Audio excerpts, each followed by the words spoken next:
So our topic for the week is easy does it, and it takes quite a bit of effort. And this is a quote from our book, Reflective Meditation, Cultivating Kindness and Curiosity in the Buddhist Company. So this statement is a paradox, and actually what we are actually attempting to do when we're meditating in reflective meditation. And we spoke about this earlier in the week. There's an ease, just sort of an ease. We encourage you to meditate with a sense of ease and in a comfortable position, and yet staying still and looking at our inner worlds, and then later on remembering them and recording them, speaking about them, does take quite a bit of effort. And this mantra, if we might call it that, does also apply to the larger world that we live in. And right now, it feels to me like this is a very difficult time with countless challenges. So I'm going to riff off an article that was in the most recent issue of the Secular Buddhist Network, and that's from June 2024. In a few days, it will be June. And because this article felt like a good jumping off point to take a look at this, the application of easy does it, and it takes quite a bit of effort. And really that how this slogan or mantra, whatever you wish to call it, might really apply as we attempt to change, hopefully for the better, the larger world we inhabit.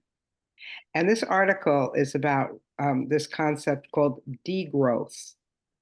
And when I think about really sort of putting the brakes on this very strong force of growth and going the opposite direction to degrowth, I think it would take a lot of effort.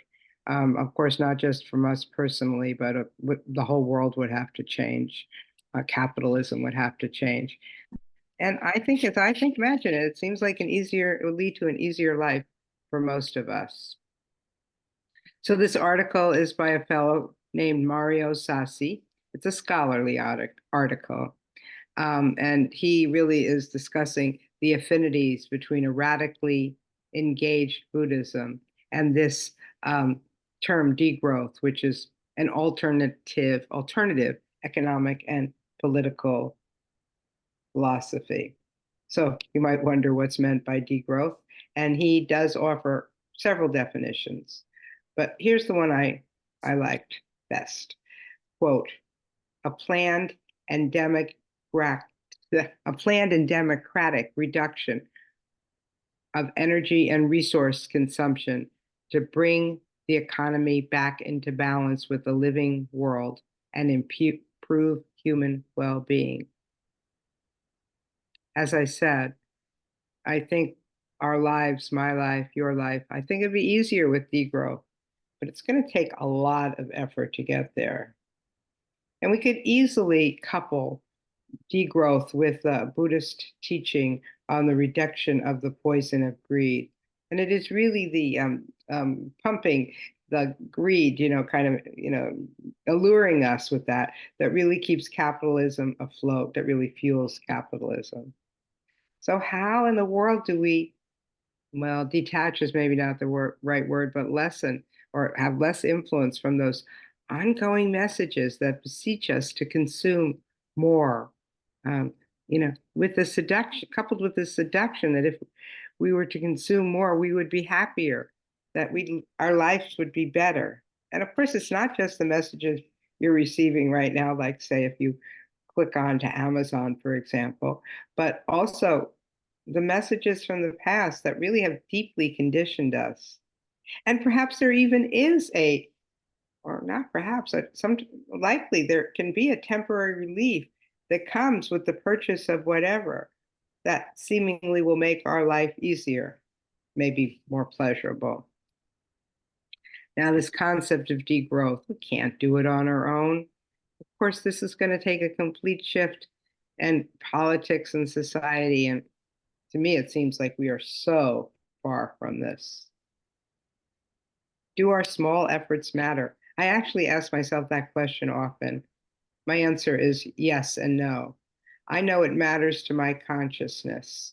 When I do that little bit of it, I mean, I do this, taking the toilet paper roll and walking across the house and putting it in the recycling thing. I know that's not going to change anything, but it changes my consciousness. I feel better. And I also feel better when I buy less because there's less to organize and less to deal with and less to recycle, et cetera, et cetera. So I have such a clear memory of a Vipassana retreat that I attended sometime in the 1980s, because this retreat was the seed that led me to change careers. Because during this retreat, I spent a lot of the retreat with my mind filled with the price of cinnamon and how to get a better deal. That was my job. I was a purchaser at a very, a feminist worker-owned um, warehouse wholesaler of natural foods, good livelihood. And yet my mind was full with this, the price of cinnamon. And maybe this decision to change my career really was influenced by the Buddhist teachings I was hearing. What I know now here in 2024 is that I'm grateful for the decision, even though it was right skill. You could say my previous, um, job was skillful livelihood. I like my mind much better when it's filled with how, in my role as a psychotherapist and as a meditation teacher, I might help relieve suffering. So another memory.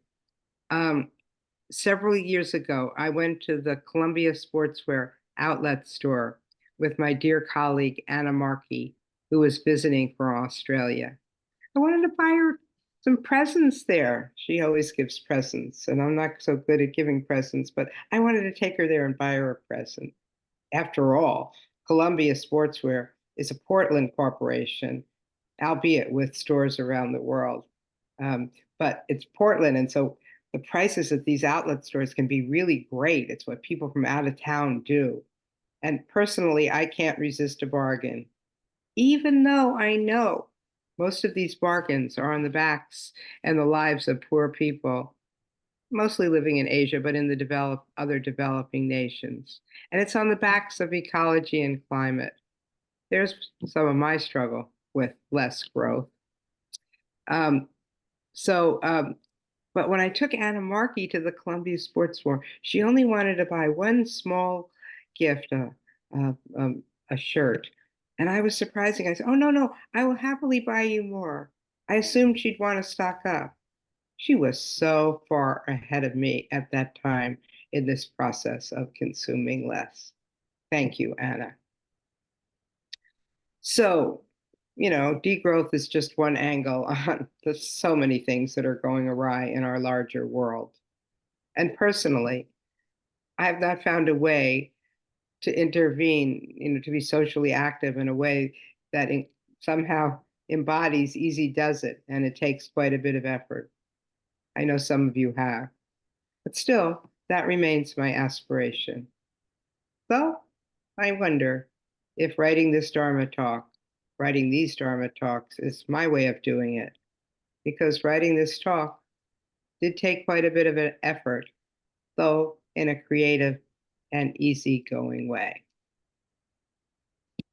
And that is where I will end my talk for today.